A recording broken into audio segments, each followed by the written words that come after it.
It is 9 o'clock and we will call the Finance Committee meeting to order. Becky, would you do the roll, please? I sure will. Jim Sheeline. Here. Tim Bivens. Here. Tom Kitson. Mike Book. Here. Nancy Naylor. Present. Angie Shepard.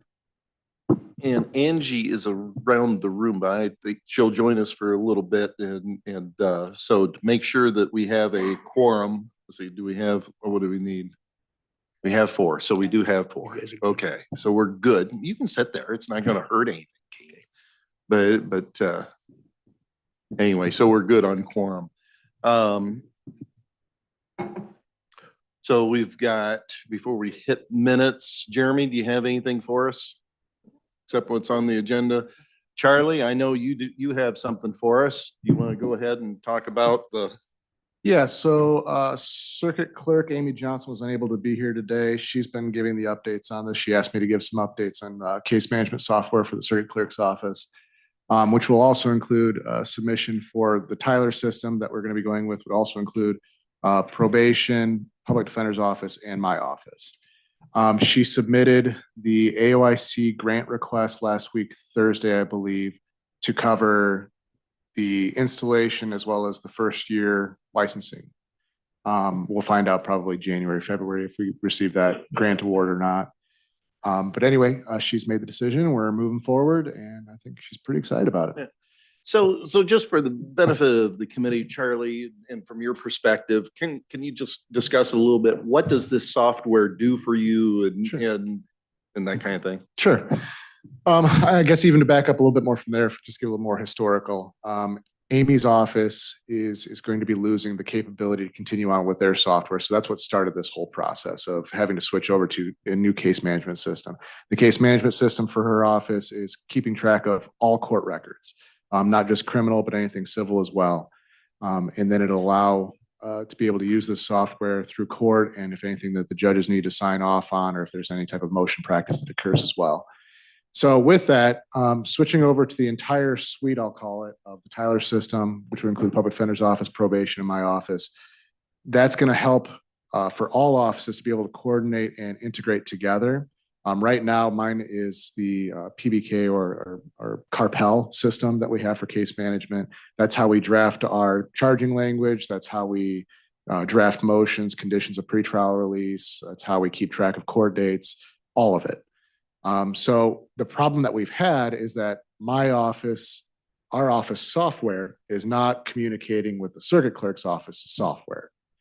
And same thing across the board when it comes to probation and public defender's office. So what this will do is we are all going to be on the same page then in terms of circuit clerk puts in a new court date that the judge has ordered. That goes across the system to all the systems that are connected to it. My system, the public defender system, as well as probation. So then we're all going to be unified on that.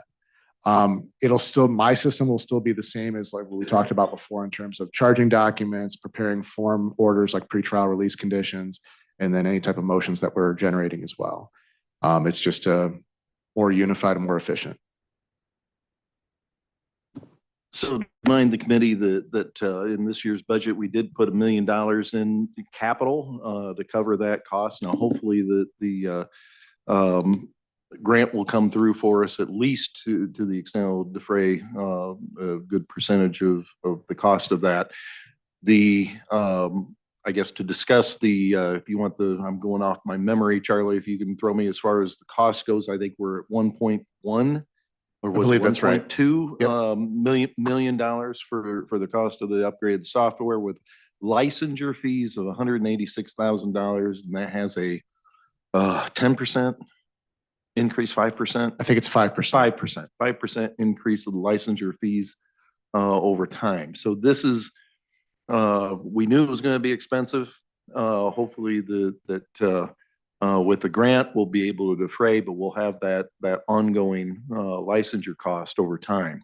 But the advantage of being able to have the communication through our everybody across the street is going to be huge. So, and also with a platform that's going to stand the test of time. So, and the other thing I think to mention on that too is I think when Chief Judge Ackert was talking about a statewide system, there's been a big push for a statewide system across the circuit courts. It looks as though, just based on what we've seen historically when it comes to how the state works, that it would end up moving towards Tyler anyway, because that's what Cook County's using. Right. So lots of advantages for us as we move forward. So, Hey, Jim. thanks, Charlie. Yeah, Bob? I had a question. There's a financial part of that too, and I don't know if Paul looked into that yet, or if that's something we want to entertain if we do get it back on board. Yeah, that financial side of it, they have not reached back to us yet, so I don't have any new information. Okay. Yeah, because we'd talked about it at the meeting the other day Yeah. that if there was also, we could get the platform to communicate over here on If this side of it, the if it street. tied in, that would be nice, Yeah. but it's totally his call. So Paul's call. Okay. All right. Anything else, Charlie? No, sir, I don't think All so. right. Thank you, Paul. Other than what's on agenda. All right. Jim, good morning. How are you? Do you have anything for us this morning? I just came to kind of fill you in where we're at, because the budget hearings in August or whenever I was here, we were talking about possibly hiring a veteran service officer to file claims and things like that per the new state mandate that's come down. So just want to fill you in that we are in the process now of getting that ball rolling, and hopefully, in a few months. I know my budget has already been approved. Right.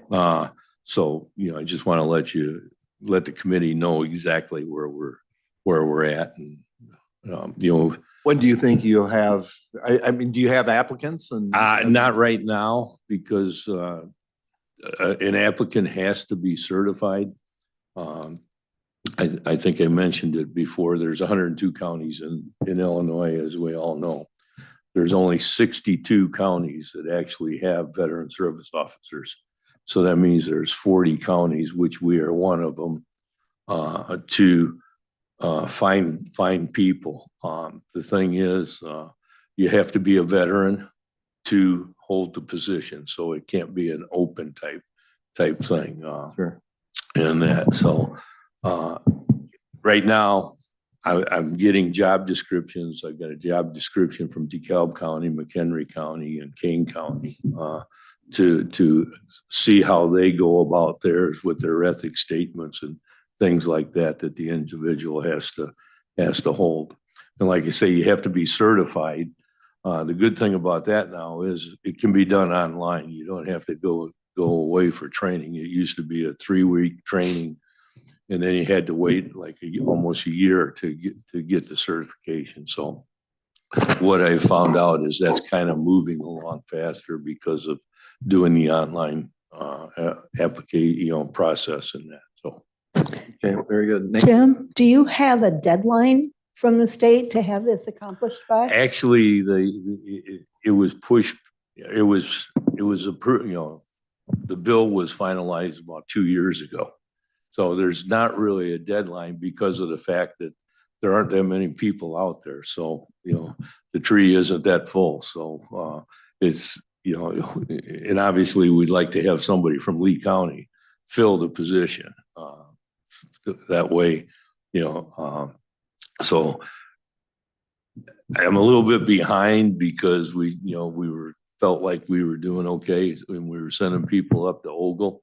In the last 2 years, she's done 119 veterans, filed claims for 119 veterans from Lee County. Wow. Which I'm one of them. So, and she's had a very good success rate. So, and of course, there's the one, Illinois Department of Veterans Affairs has a VSO over in Sterling, which,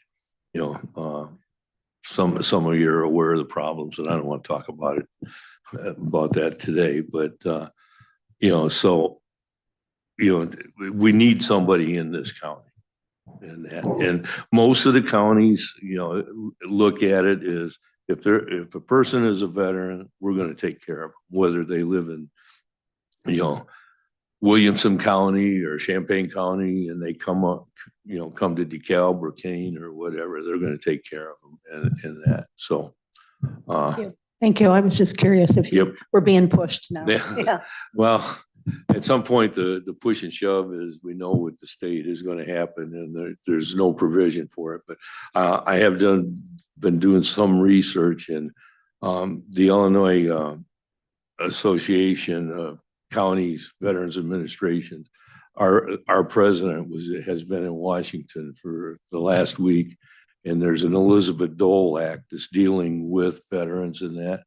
And there's a provision in there, if it's passed, and hopefully it'll be passed next month, that there are grants available, will be grants available for veteran service officers to hire veteran service officers. So I'm just still kind of researching that. So Okay.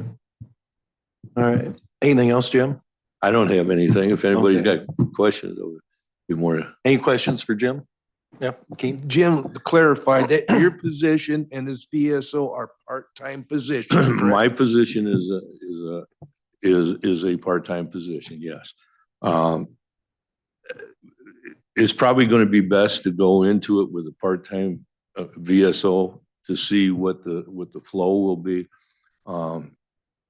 Back in 17 and 18, we did have a part-time VSO that worked like 12 hours a week.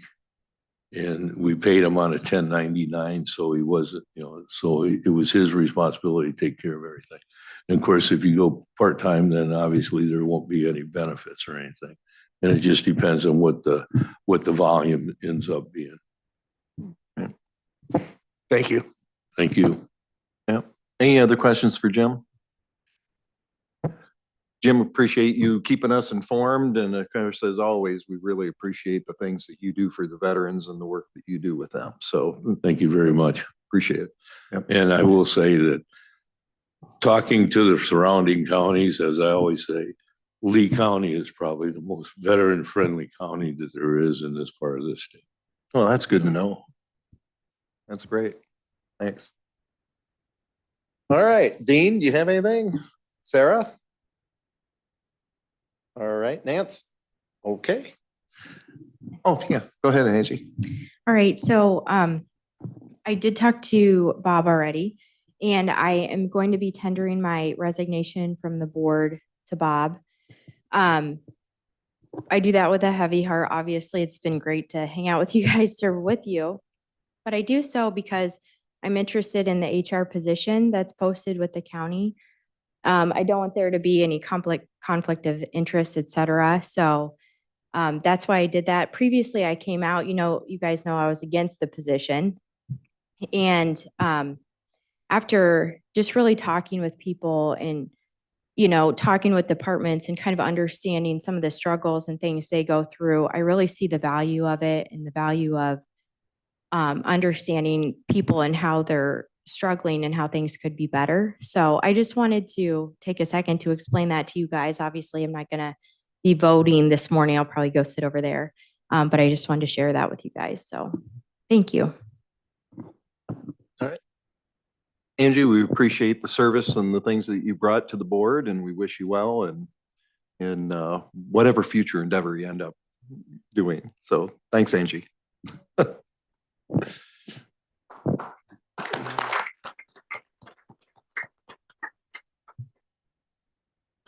All right, to the minutes. Any additions and corrections to the minutes from last month?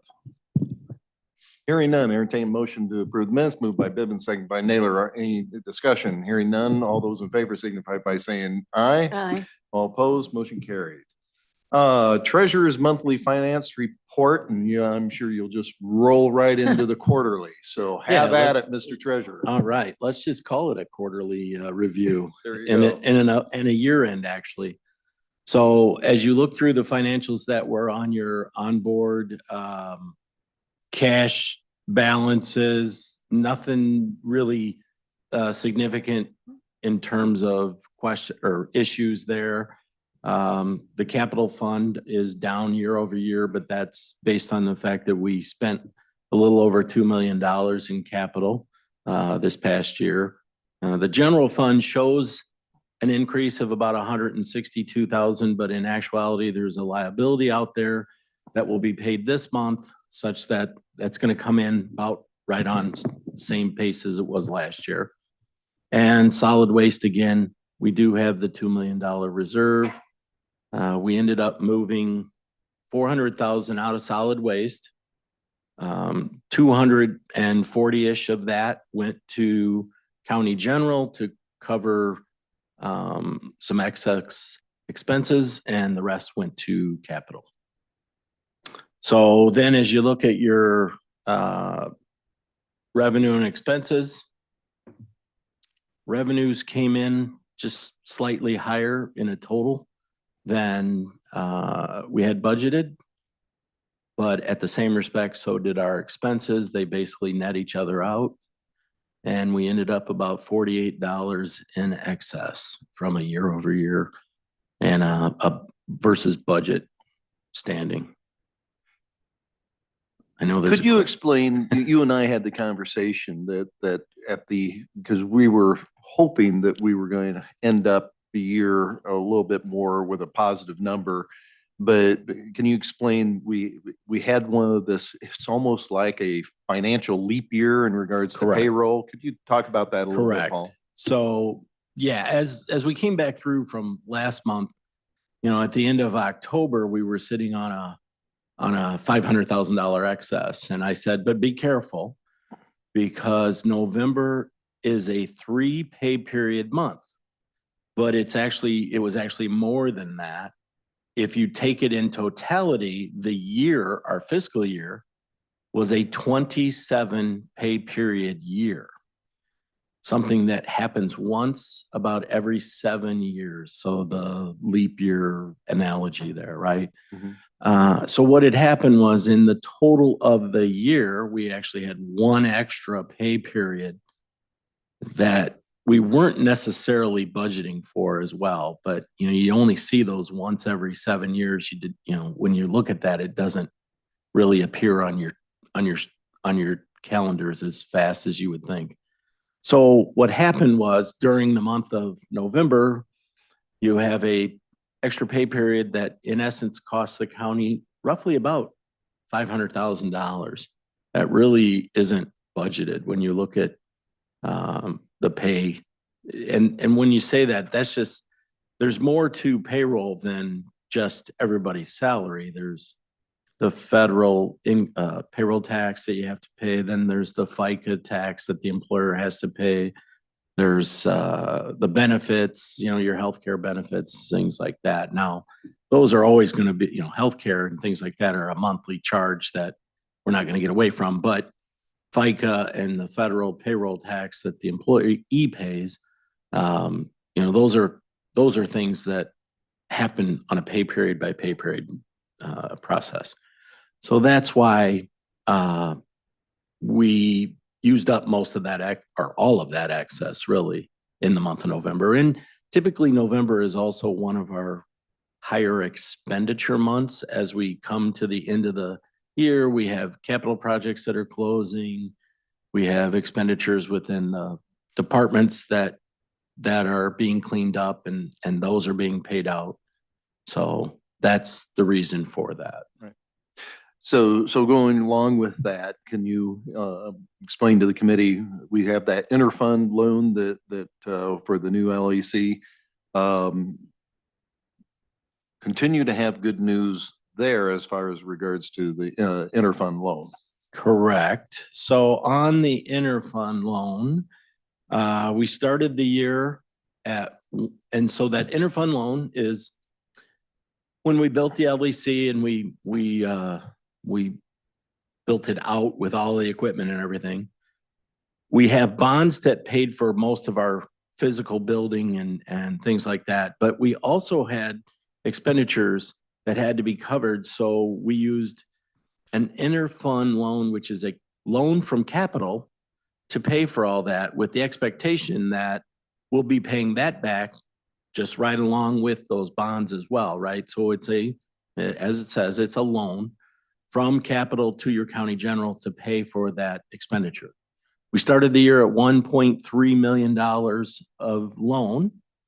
We actually started that well over 5 or 6 million in total 4 or 5 years ago.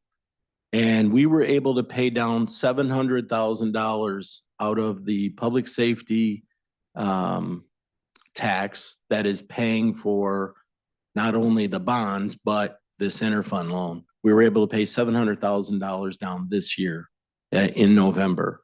So what that leaves us with is a balance of $615,000 with the expectation of being able to pay that off by November of 2025.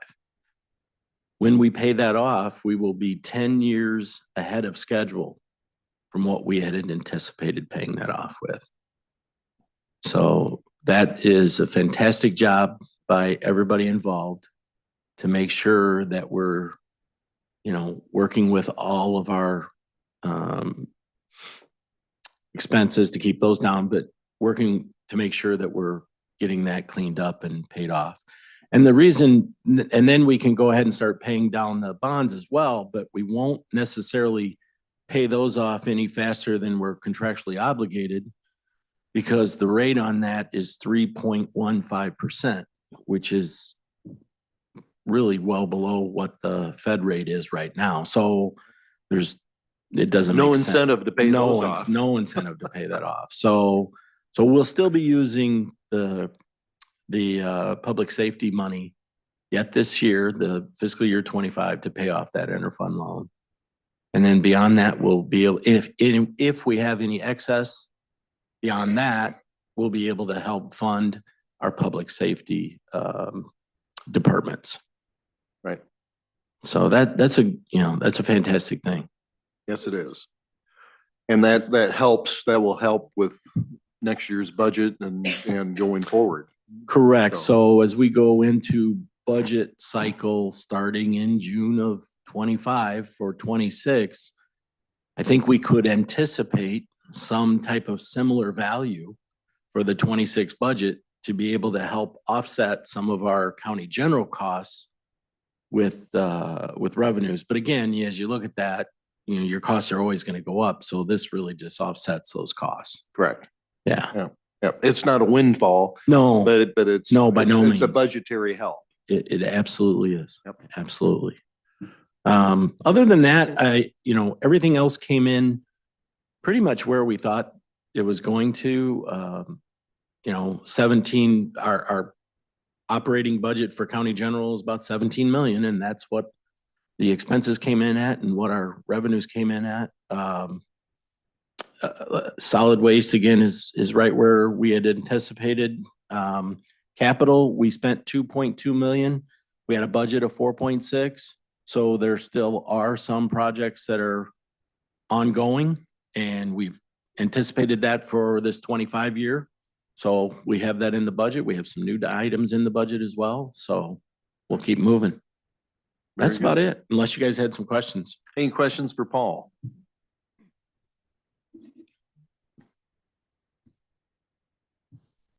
All right, hearing none.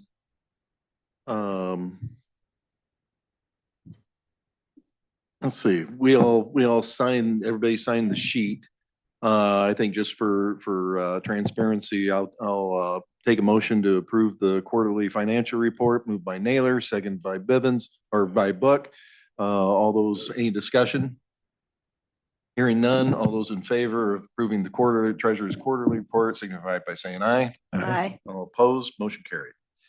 All right, moving on, do we have anybody named for, I didn't even think about this, Liram left, so we lost our Gredco liaison. Are we gonna do anything? We're gonna have gotta get that appointed. Okay, very good. Yeah, because I really enjoy when Liram had a report. I liked hearing what Gredco was doing. Of course, that report actually may change to be a little more expansive.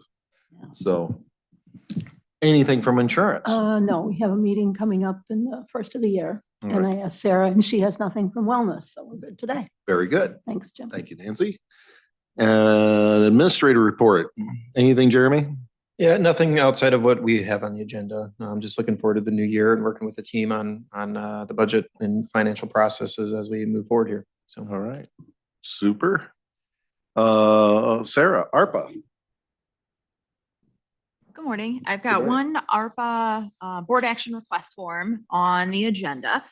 So at the meeting last month, Patty and I did a review kind of what was left of ARPA funds that have not been dedicated to any specific project. That total amount was $18,965.59. So we don't want to lose the ability to use those funds because we have to, by the Treasury rules, we have to give those funds a purpose. We have to appoint them something and allocate them.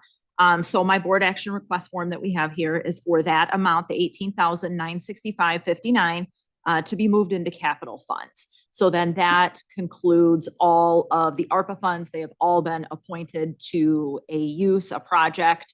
And then Patty and I will just keep monitoring those from there on, if any invoices come in or anything of that nature. Okay, very good. Let's get a motion on the floor. Moved by Bivens, seconded by Book. Discussion. Anybody have any questions in regards to the board action request? Pretty straightforward, basically a housekeeping cleanup. Okay, hearing no questions. All those in favor of the board action request to move to capital or move to executive signify by saying aye. Aye. All those opposed, motion carried. Thank you, Sarah. And then we've got the next board action request is basically the same thing. Jeremy, do you want, or who wants to? I will, yeah, I'll give you a background on this. So within ARPA and within what we've already appointed, there was a little over 100,000 appointed to abandoned properties.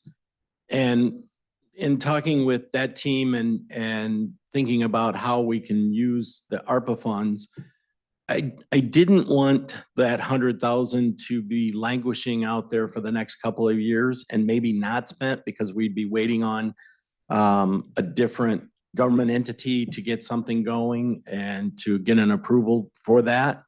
So what I put together here was moving the appropriation of that from abandoned properties to capital, using it for capital projects like the LEC project or something like that, to where we could use it now so that we don't lose it. It's basically, I'm just trying to protect it. And if we do have an abandoned properties cost or use, one, we still have a grant that is already out there and we're using it for some of that. Plus we could use capital funds for that purpose. So what this is just moving the value of that from abandoned properties project over to capital. And then the next capital expenditure we have, we'll just use that. We'll share it with Sarah and Patty for them to track, as they will with the 18,000 that they have. And then we can appropriately have it cleaned up, used. This month being the very last month you could ever change where you appropriate the funds. So that's why I'm bringing it today, because we're down to the wire. The Treasury rules say you must have it completely approved by December of 2024. You must have it completely spent by December of 2026.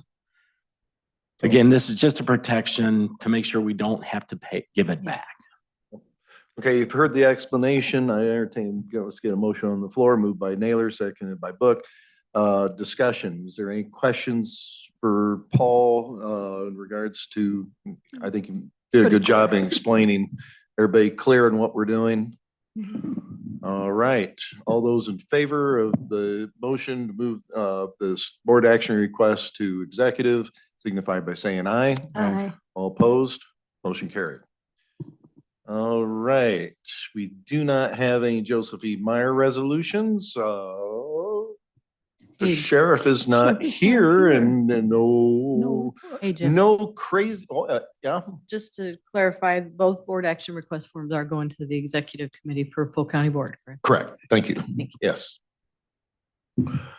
No, we don't have any flock report from the No. sheriff. So I did on that, it was kind of funny because, I did hear of a story of a person, and this is why I was up in Chicago. I was talking to another fellow county board member from elsewhere, And he related to me a story, and Charlie, this is for your ears, where a flock camera caught a license plate, and the guy is going to a store, and two cops pull up behind him. The license tag had been triggered, and it was the same license plate number of an outstanding warrant, and they had the same name. And so they were going to arrest him, and they took him. It all got straightened out, but it's one of those cases of the coincidence that occurred with that was just crazy. But it all got straightened out in the end. But it was the same name with the same license plate number. What would be the chance of that? Yeah, it was crazy. But anyway, that I thought it was an interesting story. But anyway, okay. We have no other unfinished business, new business. This is basically, there's no action for this, but we do, Jeremy is working on a resolution to reorganize the Lee County Finance Director position under the County Administrator. We've been talking about this for some time, and this is all part and parcel of creating a coherent hierarchy and responsibility pyramid under the administrator. As we move forward, the treasurer's office, and Paul, you jump in with this as much as you want, but the actual treasurer's position by statute has actually limited duties. It's basically, in essence, the office that receives the tax, sends out the tax bills, receives the tax disbursements, and invests the money, does the disbursements to the taxing bodies, and gives an accounting for those dollars as through the year. Other than that, the actual administration of the county finances, payroll, function, all those things, budgetary, are really not in the statutory responsibilities of the treasurer. And so it makes sense for and we've delegated that to the administrator. And it makes sense for the finance director because most of his responsibilities is actually the day-to-day operations, financial operations, the payroll functions, the budgetary responsibilities actually lies in the purview of the administrator delegated to the finance director. So it makes sense to move that position from the treasurer's oversight to the administrator. So that's what we're working on. We've been talking about this and how this reorganization could work for some time.